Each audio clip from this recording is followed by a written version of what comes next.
My name is Thomas Saggese, and there was a shooting at my elementary school when I was in 3rd grade.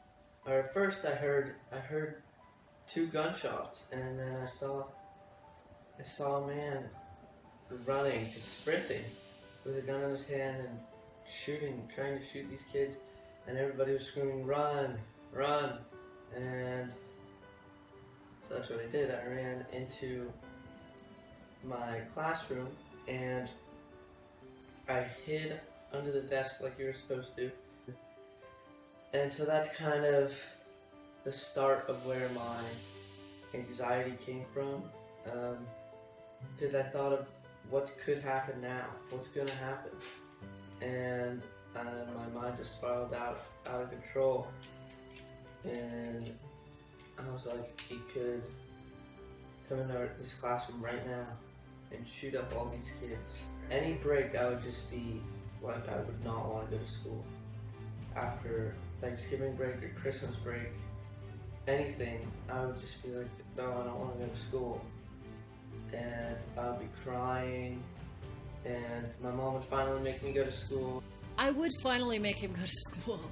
I just had to. I couldn't keep him home all the time. But what would happen is he'd last a half an hour in school, and then he'd call me and say, please pick me up.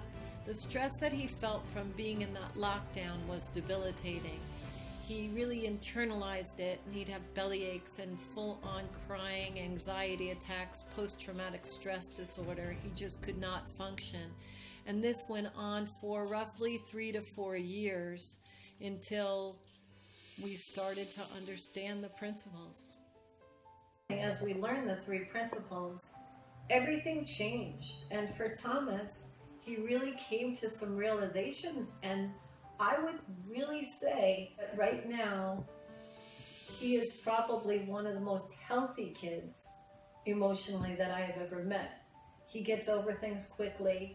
It's not like he never gets upset, but that post-traumatic stress that permeated our lives when anything happened is no longer a part of our lives. And at some point, something shifted in him after looking at this understanding and how it's the inside-out understanding and how your thinking is making your feelings, and somehow he just got that in such a big way. And the day I knew he really got it, the first time I knew he really got it, we were in Brooklyn, New York, and there was across the street a man with a gun, and we heard screaming, "Get down, get down!" And we thought maybe it was a robber. We didn't know what to think. And I told Thomas and his friend, "Get inside the house." And it turned out to be nothing. But then when Thomas came out from the house after that, I said, "Are you okay? Are you okay?" Because I thought that he'd have that severe post-traumatic stress disorder response. And he was fine.